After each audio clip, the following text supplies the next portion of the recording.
Greetings ladies and gentlemen, my name is Mangs and I welcome you guys to the first Fire Emblem Fates character spotlights.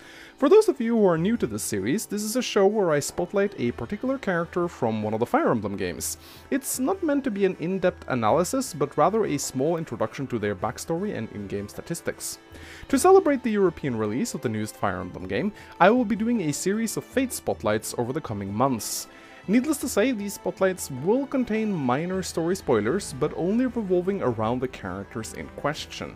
I won't be spoiling any final bosses or major story events, so if you haven't completed Fates yet, these spotlights should still be safe to watch. Now, just for the narration simplicity, I will refer to Corrin in these spotlights as a he, even though I know Corrin can also be female. Anyway, the first Fate spotlight will be dedicated to one of my favorite units in the game, the Cavalier with a heart of gold. The best bro one could ever hope for, Silas. Silas is a fledgling knight of Nohr and a child of a noble family. He is also the childhood friend of Corrin. Because they were around the same age, Silas was chosen to be Corrin's playmate. This did not go easily at first, as Corrin was extremely shy and had difficulties conversing due to being sheltered from the outside world. Silas was so ecstatic over finally meeting someone his own age, however, that he kept forcing the conversation until Corrin eventually opened up to him, and they became fast friends. For a long time, Silas was the only company Corrin had in his confined chambers, and Corrin repeatedly told Silas how eager he was to see the outside world. Silas would explain to him what it was like, describing the scenery outside the castle, as well as the things that could be found out in the wild.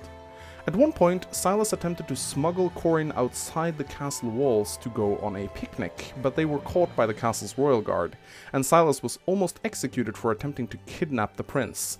Luckily, Corrin intervened and saved his life, but after the episode, Silas was no longer allowed to see his friend and was forcefully removed from Corrin's side. He never forgot his childhood friend, however, and enlisted in the military as a knight because he thought it would be the best way to run into Corrin again in the future. We later learned that Corrin actually forgot all about Silas and their childhood memories together, something that puzzles them both in their support conversations. After talking at length, however, Corrin eventually remembers that he cried for every single day for a long period of time when he was told Silas could not visit him anymore, and perhaps the trauma of this experience made him forget all about their friendship. It is never really explained properly why Corrin had this sudden amnesia, but Silas insists it does not matter, and they both eventually agree to focus on the future. Silas is a young man in his late teens. He has silvery hair, olive green eyes, and pale skin. He seems to be of medium height and build, and he wears black riding armor that covers most of his body. His birthday is on November the 1st, and he apparently has the most unruliest hair in the army. Silas is perhaps one of the most kind and loyal followers we see in Fates. He has a heart of gold and an unending desire to help others.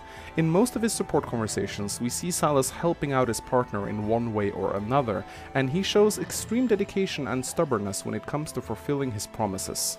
Corrin explicitly states that he does not feel worthy of such a friendship due to Silas being way too kind for his own good.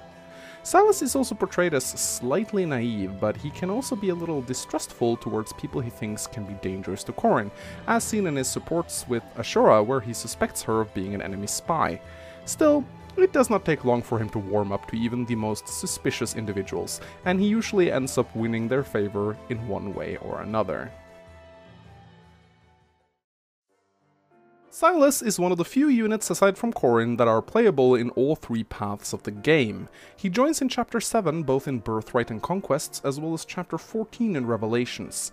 In Birthright and Revelations, he is a boss that must be defeated before his recruitment, whereas in Conquests, he joins automatically. Silas is an extremely well-balanced Cavalier.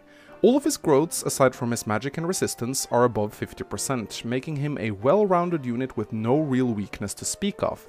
This makes Silas extremely prone to both good and bad RNG. Since he is very average in all areas by Fate's standards, he can become either an absolute powerhouse with high all-around stats, or a very subpar unit with mediocre stats in all areas. Silas's personal skill, Wow of Friendship, can be a little misleading in its description. Whenever Corrin is below half of his maximum hit points, Silas deals 3 extra points of damage and takes 3 less points of damage in combat. This description can be somewhat confusing, as it states Silas needs to be an ally of the avatar, and what this means is that during the maps where you face Silas as a boss, this skill won't trigger for him as an enemy when Corrin is wounded, so you don't need to worry about Corrin's health before engaging him. Essentially, this is a skill with global range that will always be active as long as Corrin and Silas are fielded on the same map and Corrin is below half health. If Corrin is wounded, but not in any immediate danger, you should opt to avoid healing him to give Silas this extra boosts. It really helps his damage output and survivability out a ton, so don't forget about it, particularly in conquests. In both Birthright and Revelations, Silas joins with good weapon ranks, but in Conquest he can be very tricky to use since he comes with E rank in lances, making him unable to use javelins and keeping him locked to bronze lances for a very long time, as weapon skills in Fates are harder to grind than in the previous installments of the game. This can be fixed by giving him an arm scroll as soon as possible, and this is absolutely recommended. You can get one from the reward tabs of your castle by having 400 or more people visit you, so hand out that castle address to your friends early if you want one.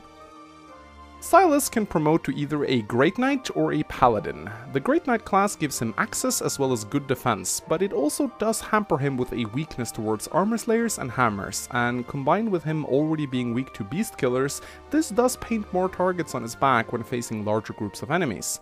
As a Paladin, he gets better mobility, but also the possibility to get A rank in both lances and swords, whereas the Great Knight is locked to A in lances and B in swords and axes. Silas can also be reclassed to a mercenary using the Heart Seal. This takes away his mobility and access to lances, so it's definitely a setback in the early game, but it does allow him to be promoted to either a hero or a bow knight.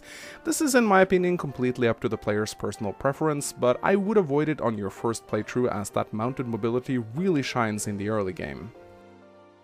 Unlike Awakening, where children are linked to their mothers, Fates instead have them linked to their fathers. This means that once Silas attains an S-rank support, he will become the father of Sophie, a Cavalier. I will not go too deep into details regarding parenting or on Sophie herself, since this is a spotlight about Silas, but if you plan on letting Sophie stay a Cavalier, you probably should pair Silas up with a physical unit. Children inherit growth rates, base stats and skills from their parents, so if you S-rank Silas up with a spellcaster, Sophie will get a lot of magic, which will be useless for her as a physical class, unless you are really fond of Levin swords. You really can't go wrong with parenting in Fates though, as all children will be viable regardless of what you pass down to them, but if you are a min-maxer that wants to create the most optimal children possible, I recommend reading one of the many pairing guides out there on the internet for further tips. I won't really be going over such things in these spotlights. At the end of the day, I find Silas to be an extremely dependable unit. His early join time, solid base stats and balanced growths combined with his great personal skill and his mount's mobility makes him a solid pick for your team. Treat this bro right and he will never leave your side. Seriously, he's like in love with you or something. But then again, everyone seems to fucking adore Corrin in this game. Thank you for watching this character spotlight. If you want to watch more spotlights, you can click the link on the screen to visit my playlists, and there you will find all the previous spotlights I've done. If there is a specific character you'd like to see me cover in a future spotlight, let me know in the comment section below.